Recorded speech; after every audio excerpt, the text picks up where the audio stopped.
Helvetia, votre assureur suisse.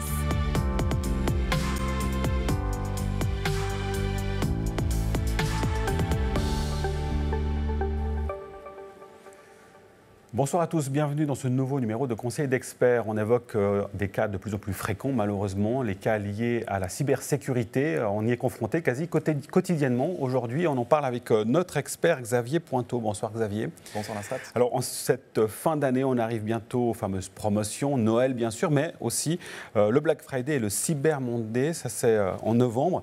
Dans ces cas-là, bon, on le sait, il y a beaucoup de fournisseurs qui encouragent les achats en ligne. Quels sont Xavier, les éléments de cyber-risque à prendre en compte dans ce contexte-là? Alors, dans la mesure du possible, il faut se tourner vers des boutiques qui sont bien établies. Donc, on peut les reconnaître à la mention HTTPS qui apparaît dans le navigateur. On peut aussi se fier aux avis et aux commentaires présents sur Internet. Et puis, dans la mesure du possible, il faut privilégier des modes de paiement sécurisés, tels que les cartes de crédit, les factures ou bien Twint. Oui. Si vous êtes victime d'une arnaque, il faut prévenir votre banque le plus rapidement possible et dans la plupart des cas, le paiement pourra être stoppé. Et on rappellera des éléments de bon sens aussi. Jamais une banque ne va vous contacter par mail, par exemple, pour vous demander de remettre votre mot de passe, par exemple. Exactement, c'est logique. Attention, prudence sur ces éléments-là. Et de manière générale, quels conseils est-ce que vous pourriez donner, justement, Xavier, notamment pour tout ce qui est en lien avec ce qu'on appelle les rançongiciels? Alors, tout d'abord, qu'est-ce qu'un rançongiciel ? C'est un logiciel malveillant qui est mis en place pour bloquer l'accès aux données et au système. Typiquement une pièce jointe où on clique sur un lien avec une pièce jointe. Exactement, dessus. On va y venir. Et tout ça, bien entendu, comme son nom l'indique, en l'échange d'une rançon. Comment est-ce qu'on peut limiter ces cyberattaques par rançongiciel? La plupart du temps, ça vient effectivement par un mail d'un expéditeur inconnu. Donc, comme vous l'avez dit, il faut éviter d'ouvrir les liens et les pièces jointes qui s'y trouvent. Et puis, ces fameux mails, on les reconnaît souvent aux fautes d'orthographe, erreurs de traduction, ou bien l'adresse mail en elle-même qui n'est bien évidemment pas officielle. Et l'adresse même de l'adresse mail, des fois, c'est une lettre qui est inversée. Oui. Et si on n'est pas attentif, on se fait avoir. Des fois, c'est assez subtil, effectivement. J'ai aussi quelques conseils en général pour lutter contre les cyber-risques. Donc, sauvegardez le plus régulièrement possible vos données. Mettez à jour vos appareils, installez des antivirus et des pare-feux quand c'est possible. Et puis, c'est évidemment valable pour les ordinateurs et les smartphones. Alors, autre cas de figure, ça concerne plus particulièrement les parents, les enfants qui jouent par exemple à des jeux en ligne et puis la carte de crédit est débitée. Comment est-ce qu'on peut se protéger là contre? On peut mettre en place des logiciels de contrôle parental qui visent à limiter et surveiller l'accès à Internet pour les enfants.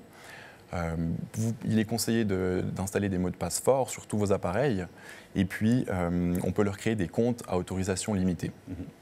Vérifiez aussi vos relevés de carte de crédit. En cas d'urgence, prévenez votre banque, comme on l'a déjà dit. Il est possible de mettre en place des cartes de crédit prépayées pour les enfants. Et puis, il est aussi possible de s'assurer contre les cyber-risques via une cyberassurance. Alors justement, venons-en sur ces cyberassurances qui ont le vent en poupe, au vu évidemment de la situation. Que comprennent ces cyberassurances? Alors, elles servent à se couvrir contre les dommages et litiges liés à la cybercriminalité, comme par exemple si un pirate informatique endommage vos données ou en fait un usage abusif. Ça peut aussi être utile lors d'une usurpation d'identité, par exemple, ou de la violation de droits d'auteur. Et puis, si vous êtes victime de cyberintimidation et que vous souhaitez vous défendre. Et puis alors, les conséquences, s'il y a des conséquences financières de ces cyberattaques, par exemple, si mon compte bancaire est vidé, est-ce que l'assurance me couvre au moins en partie? Alors, premièrement, ça sera justement le remboursement du montant en question, dans la limite de la somme d'assurance prévue. Deuxièmement, les conséquences financières subies par une autre personne liées à votre utilisation d'Internet. Et puis, pour finir, ça sera les frais de reconstitution des fichiers endommagés, toujours dans la limite de la somme d'assurance prévue. Et autre cas particulier, parfois dramatique, c'est les cas de cyberharcèlement, notamment auprès des jeunes. Dans quelle mesure est-ce que cette cyberassurance couvre ce risque-là aussi? Alors, différents compléments peuvent être mis en place dans ce cas-là.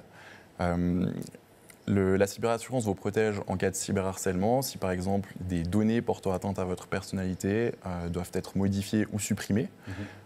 et que vous souhaitez engager une action en justice. Donc là, c'est des frais, par exemple, d'avocat qui seraient pris en charge. Exactement. Oui.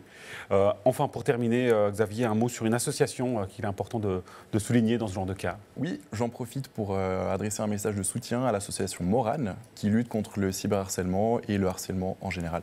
Voilà, et qui est évidemment disponible sur toutes ces questions liées au cyberharcèlement. Et puis sinon, pour tout ce qui est des assurances, évidemment, un expert comme Xavier est aussi à disposition pour échanger, discuter sur les besoins spécifiques en lien avec cette protection sur les cybermenaces. Merci beaucoup Xavier pour vos explications et votre éclairage. Merci à vous pour votre fidélité. On se retrouve prochainement pour un nouveau point en lien avec le domaine des assurances. Je vous souhaite une très bonne suite de programmes sur Canal 9 et à très vite. Ciao.